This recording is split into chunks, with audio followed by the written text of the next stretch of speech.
Bienvenidos a un podcast de Apologética de la Restauración, antologías biográficas de los que fueron parte de la historia durante la restauración del Evangelio y la Iglesia de Jesucristo de los Santos de los Últimos Días. Yo soy Jesús Tobar, su presentador, y en este episodio le presentamos la contribución de Martin Harris por Radio Abinadí.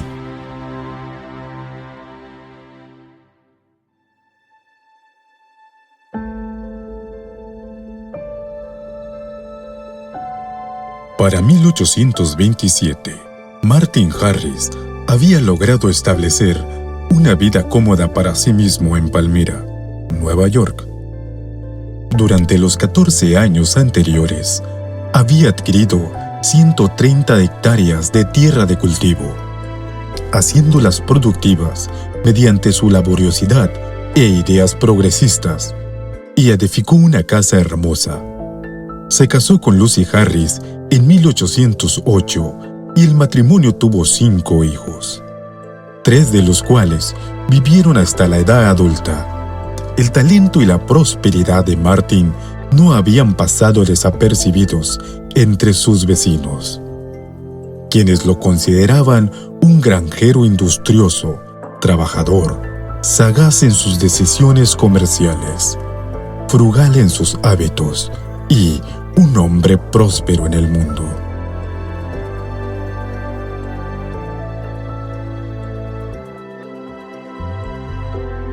Ahora, a los 45 años de edad, y disfrutando los frutos de su trabajo y del respeto de sus compañeros, Martin incluso consideró contratar a alguien para que le cuidara la granja durante varios meses y así poder viajar un poco.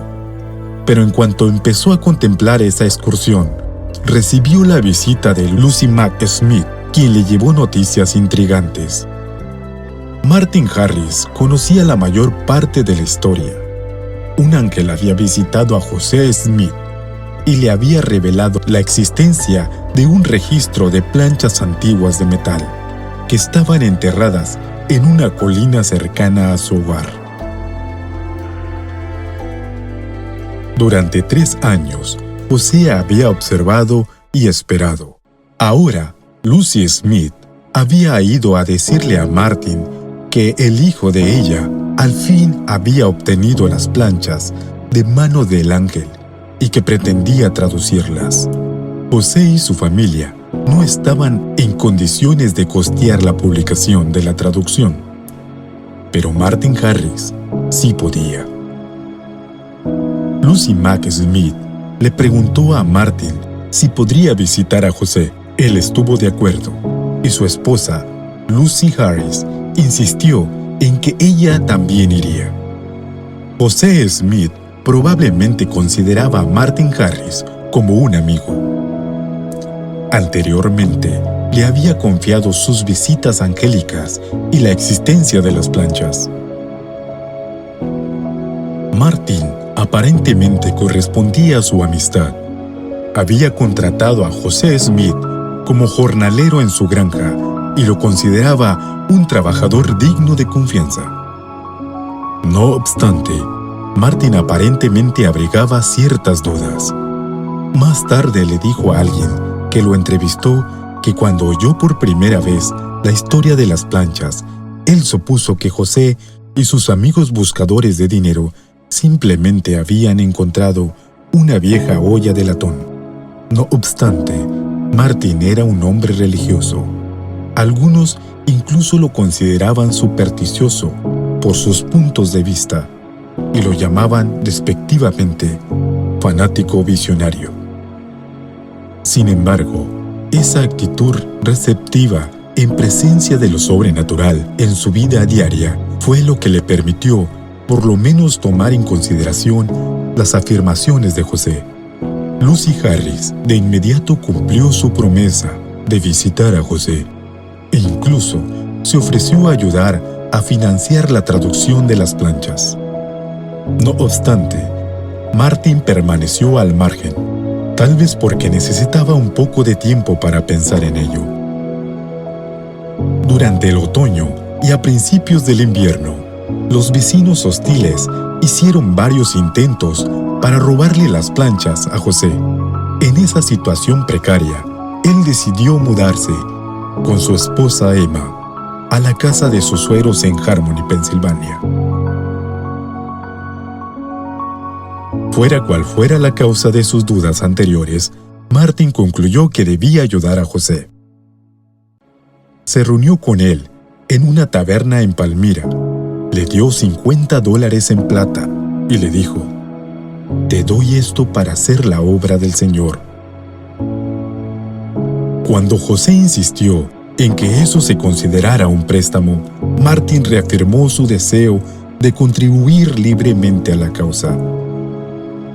Mientras tanto, Lucy Harris había empezado a dudar de la historia de José, posiblemente debido a su insistencia en mantener las planchas fuera de la vista de los demás.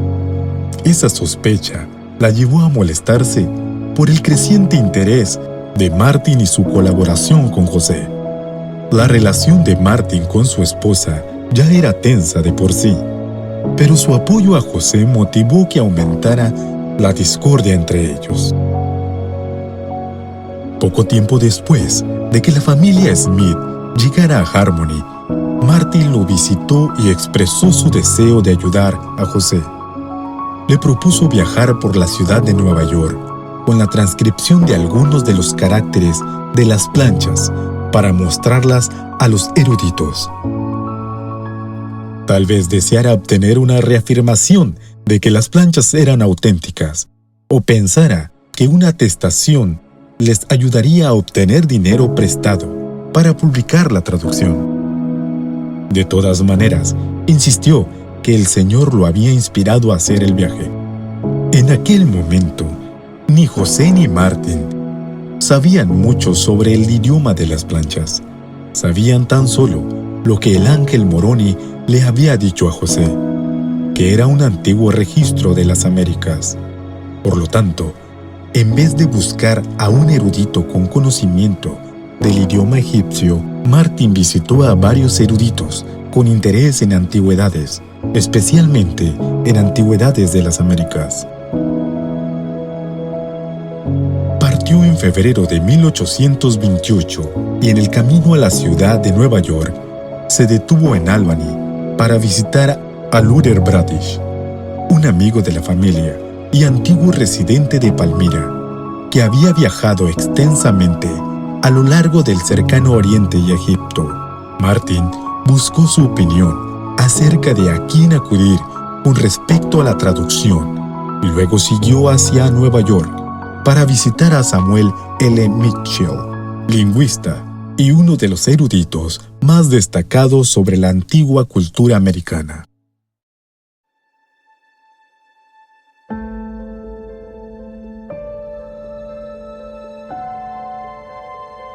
Después de examinar los caracteres, Mitchell evidentemente envió a Martin con Charles Anton, un joven profesor de gramática y lingüística de la Universidad de Columbia.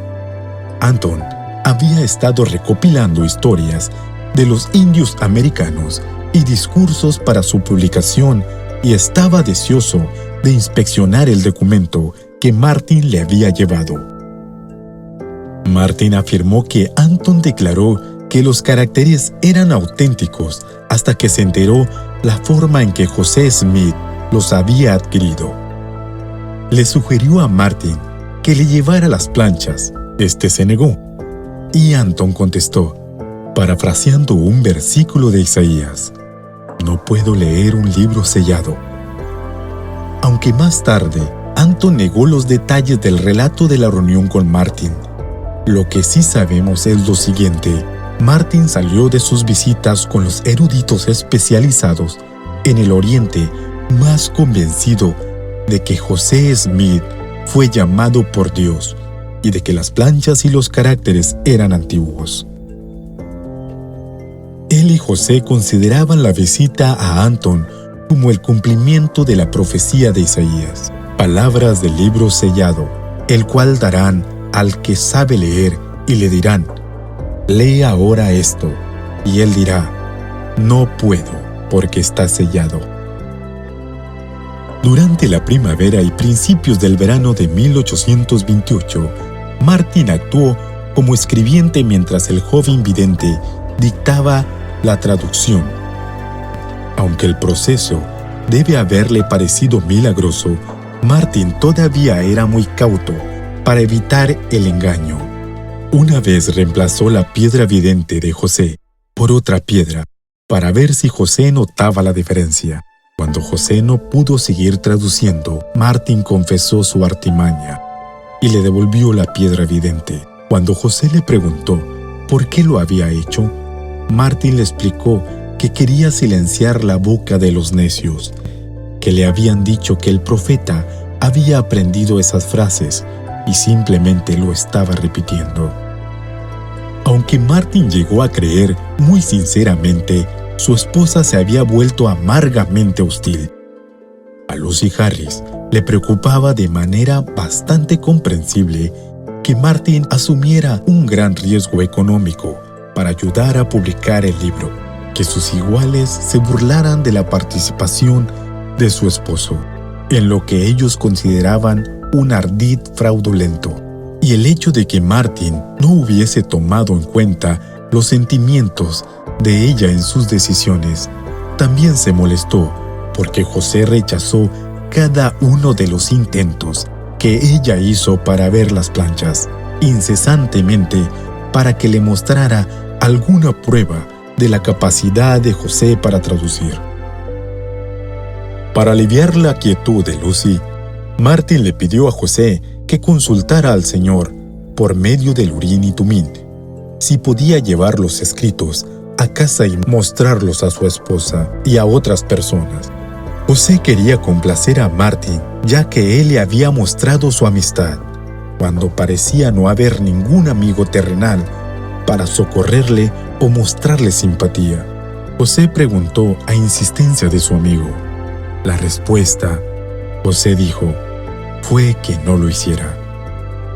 Martin no quedó satisfecho con eso y me pidió que preguntara de nuevo. Así lo hice, y la respuesta fue igual a la anterior. Pero él siguió insatisfecho e insistió para que preguntara de nuevo.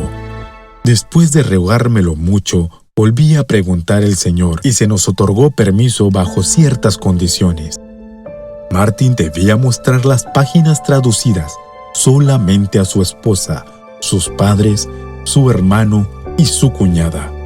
Entusiasmado, Martin Harris volvió a casa con las páginas del manuscrito y se las mostró a su esposa. Sin embargo, no manejó el preciado manuscrito con el cuidado prescrito y pronto se perdió. ¿Cómo sucedió exactamente ese asunto? Es un asunto de especulación. Un rumor comúnmente repetido era que Lucy tomó las páginas de la mesa de Martin y las quemó, aunque ella negó toda responsabilidad por su pérdida.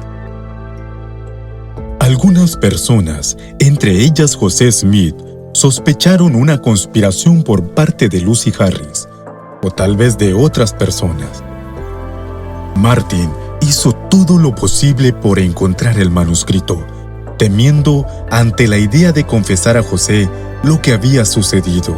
Incluso rompió camas y almohadas, pero fue en vano.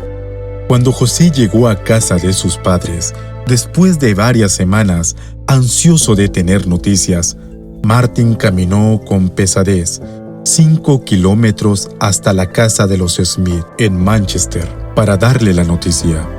Al acercarse, andaba con un paso lento y medido hacia la casa, con los ojos fijos en el suelo, en actitud meditabunda. Al llegar a la puerta, no la abrió, sino que subió a la valla y permaneció sentado allí algún tiempo, con el sombrero tapándole los ojos.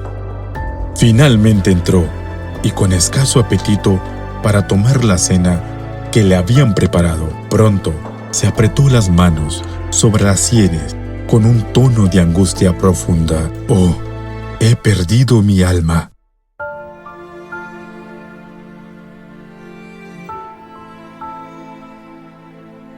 José entendió inmediatamente lo que había sucedido. Le exigió que regresara y buscara otra vez el manuscrito, pero Martín insistió en que sería en vano seguir buscando. Exhausto y desalentado, José volvió a Harmony y tras caminar una corta distancia desde su casa, oró para rogar misericordia. Se le apareció el ángel y otra vez le entregó a José el Urín y Tumín, por los intérpretes, que José había recibido inicialmente junto con las planchas, pero que había perdido por haber importunado al Señor al pedirle que Martín pudiera llevarse los escritos. Utilizando el Urín y Tumín, José Smith recibió la primera de sus revelaciones, cuyo texto se ha preservado.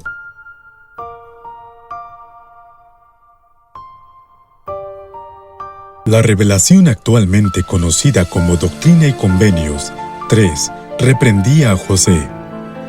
¿Con cuánta frecuencia has transgredido las leyes de Dios y has seguido las persuasiones de los hombres? Pues he aquí, no debiste haber temido al hombre más que a Dios. Sin embargo, transmitía esperanza. Recuerda que Dios es misericordioso.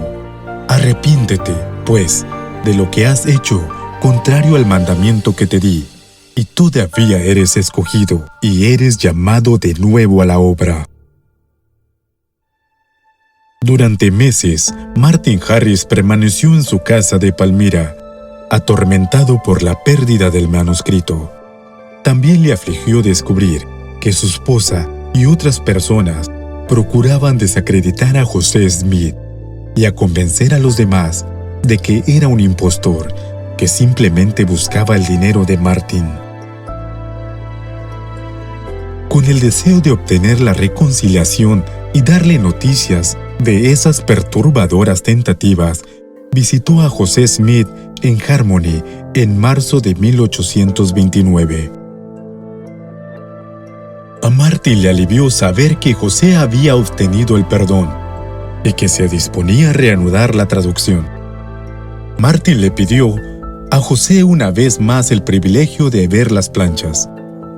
Él deseaba un firme testimonio de que José posee las cosas que ha testificado que posee, tal vez para ahogar sus dudas persistentes y ayudarlo a persuadir a Lucy. José recibió una revelación para Martin, que en la actualidad se encuentra en Doctrina y Convenios 5.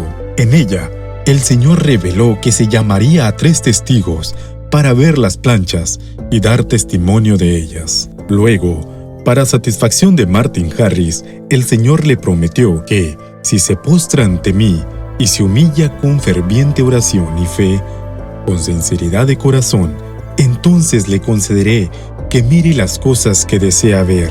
La revelación también indicó que la autenticidad del libro lo corroboraría su mensaje, y que muchos no creerían incluso si a José Smith le fuese posible mostrarle todas estas cosas. La obra de la traducción se reanudó con determinación el 5 de abril de 1829, cuando el recién llegado Oliver Cowdery asumió la función de escribiente. José y Oliver comenzaron donde José y Martin se había quedado, cerca del comienzo del libro de Mosiah. Sin embargo, en mayo, al acercarse al final del libro de Mormón, que todos tenemos ahora, se preguntaban si debían retraducir la porción perdida. Para abordar esta pregunta, el Señor le dio a José Smith otra revelación, la cual se encuentra ahora en Doctrina y Convenios 10.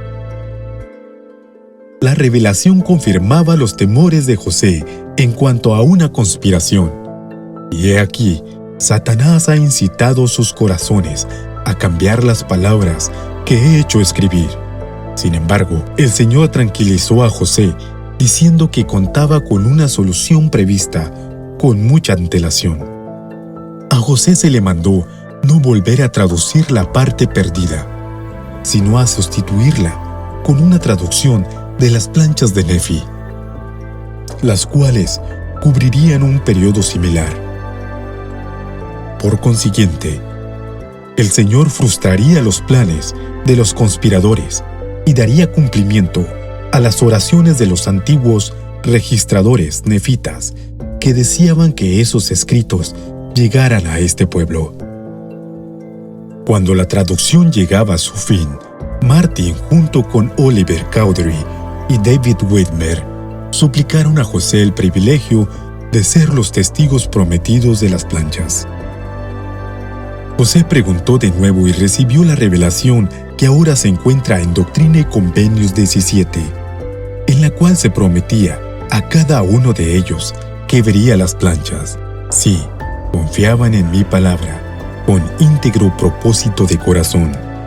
Martin Harris sin duda estaba eufórico de que se le permitiera ver las planchas, pero en junio de 1829, cuando los tres hombres trataron de orar y llegar a ver las planchas de mano del ángel, al principio no lo consiguieron. Martin temía que su presencia era la causa de no recibir lo que deseábamos. Se retiró y poco tiempo después apareció el ángel y mostró las planchas a Whitmer y a Cowdery. José buscó a Martin y lo encontró a cierta distancia. Había estado orando por sí mismo y José se unió a él. Poco después, recibió la manifestación que había buscado por tanto tiempo. Después de ser testigo de las planchas, gritó: «Es suficiente, es suficiente. Mis ojos han visto, mis ojos han visto». Fortalecido por esa experiencia milagrosa que reafirmó su fe, Martin renovó su esfuerzo a fin de proporcionar apoyo económico para la publicación del Libro de Mormón. José Smith había hablado con varias imprentas en Palmyra y Rochester, Nueva York. Tenía la esperanza de convencer a Echbert B. Grandin de Palmyra que imprimiera el libro, y Martin asumió las negociaciones. El precio de Grandin era de $3,000 para la impresión inusualmente voluminosa de 5,000 ejemplares. Pero él no compraría los caracteres de las letras ni comenzaría el trabajo hasta que José o Martin hubieran prometido asegurar el pago de la impresión.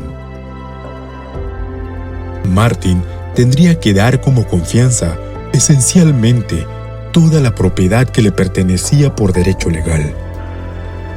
En ese momento decisivo, pondría a prueba la intensidad de la fe que Martin Harris tenía en José Smith y su fe en el Libro de Mormón. En busca de guía, habló con José, quien recibió otra revelación.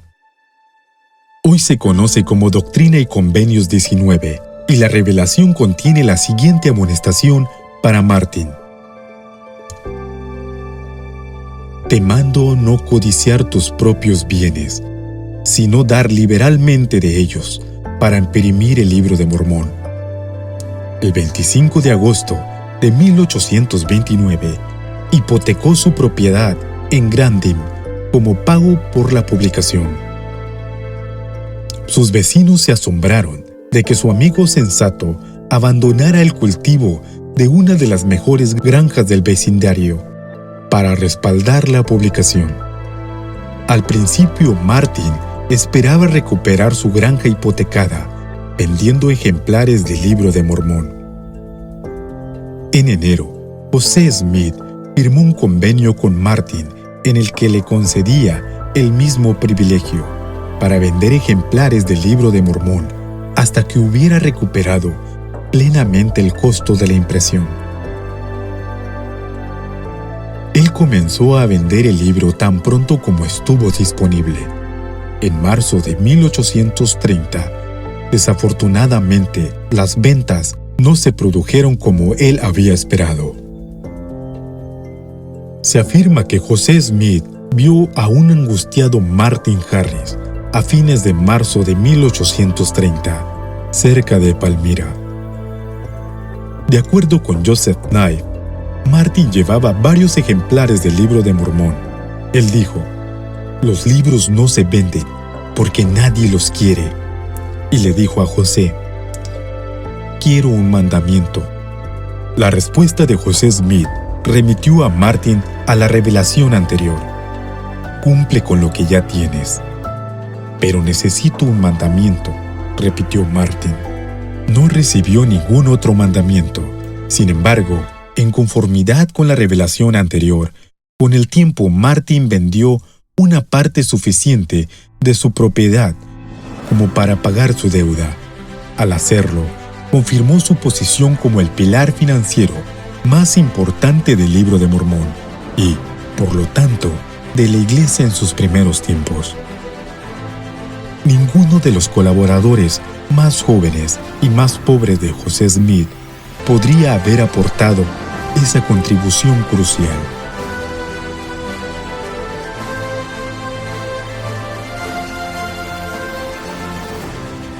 Y con esto finalizamos el episodio de hoy, la contribución de Martin Harris.